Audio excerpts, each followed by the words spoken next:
Sir మీరు లేఖ రాయటము, ఆ లేఖ తర్వాత చంద్రబాబు, పవన్ కలవటము యాదృచ్ఛికమా? లేకపోతే మీ లేఖ రాసిన ఎఫెక్ట్ తర్వాత దాన్ని మీద చర్చించడానికి వాళ్ళిద్దరు కలిశారని మనం భావించాలా? దానికి నేను ఎటువంటి సమాధానం చెప్పలేనండి.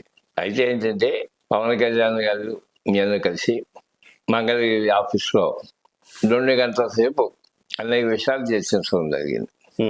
దాని తర్వాత ఏం చర్చించాము అక్కడ, దాని పర్యవసానం ఏంటి అనేటువంటిది ప్రజలకి చెప్పడం అవసరంగా నేను భావించి నేను ఆ ప్రకటన రిలీజ్ చేయడం జరిగింది.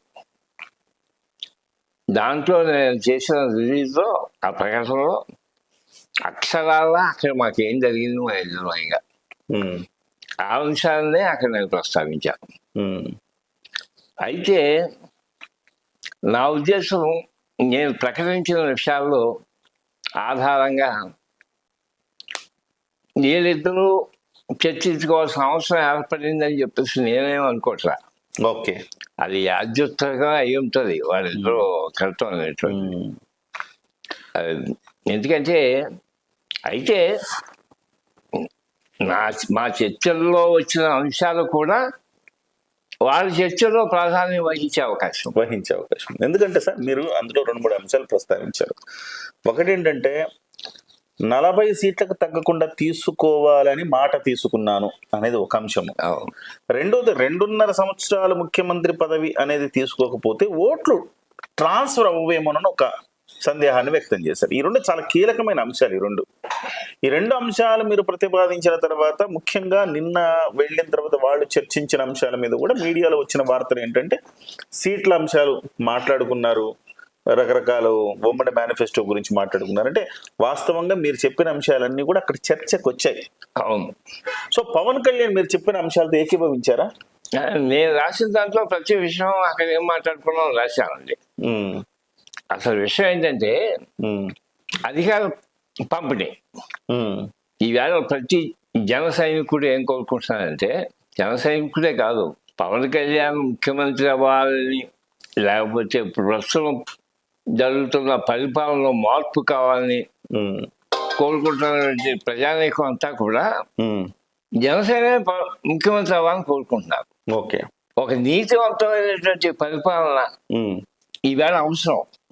మార్పు అనేటువంటిది ఏ రూపంగా కావాలని కోరుకుంటున్నారు? ఈ మధ్య కాలంలో పరిపాలన సాగిస్తున్నటువంటి అనేక పార్టీలు దోచుకోవడానికి, దాచుకోవడానికి అలవాటు పడిపోయారు. అటువంటి పార్టీల నుంచి ఓ మార్పు కోరుకుంటారు. అది జగన్మోహన్ రెడ్డి పరిపాలన అంటే, అంత ముందు పరిపాలన చేసినటువంటి పార్టీల యొక్క పరిపాలన అంటే వాటి నుంచి మార్పు కోరుకుంటున్నారు. ఇవాళ యువత అంతా కూడా పర్టికులర్గా ఒక నీతివంతమైనటువంటి పరిపాలన కావాలని కోరుకుంటున్నారు. అది పవన్ కళ్యాణ్ వల్ల సాధ్యపడుతుందని కోరుకుంటున్నారు. అయితే అది ఒక్కడి వల్ల సాధ్యమా అంటే, జనసేన పార్టీ ఒంటరిగా పోటీలోకి వెళ్తే అది సాధ్యమా? ఈ సాధ్యాలు కూడా మనం ఆలోచించుకుంటే కష్టం అండి. ఒంటరిగా వెళ్ళి కావలసినటువంటి సీట్ను సంపాదించడం అనేటువంటిది ఆ పాసిబిలిటీ లేవు.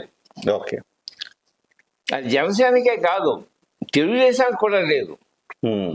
తెలుగుదేశం కూడా ఒంటరిగా వెళ్ళి ఈవేళ అందరం ఎక్కే నుంచి పరిపాలన చేపట్టి కలిగే పరిస్థితి లేదండి.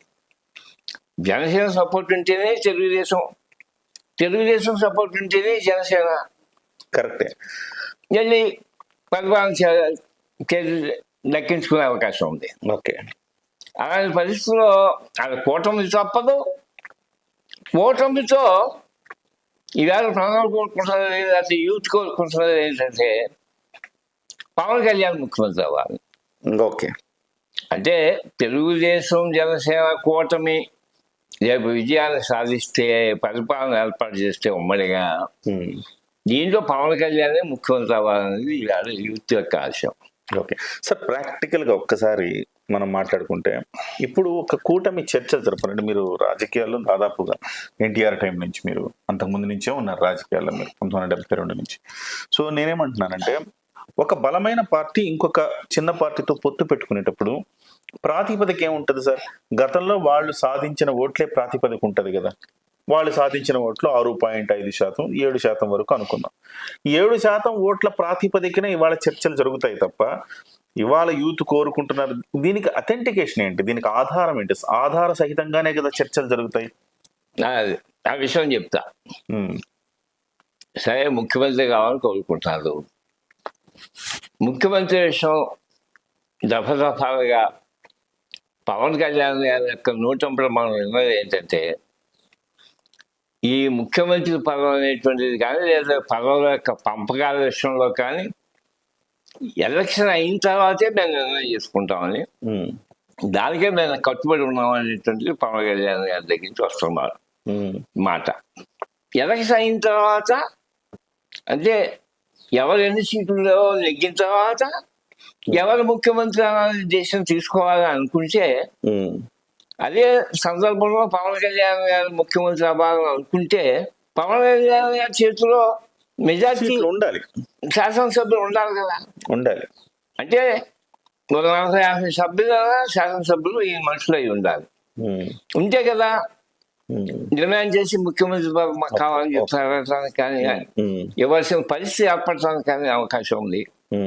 అందుకని దీనికి దానికి రంక్ ఏంటంటే, ఎన్ని శాసనసభ సీట్లలో మీరు పోటీ పెట్టదలుచుకున్నారు, ఎన్ని నెగ్గించుకోదలుచుకున్నారు అనేటువంటి దానికి ఈయన ముఖ్యమంత్రి పదవికి లింక్ ఉంది. కరెక్ట్, మీరు చెప్పింది వాస్తవం. అందుకనే మీరు ఎన్ని సీట్లు పోటీ పెట్టదలుచుకున్న దానికి ఇవాళ ఆయన ప్రశ్నించాల్సిన పరిస్థితి వచ్చింది ఎవరిని, పవన్ కళ్యాణ్ గారు.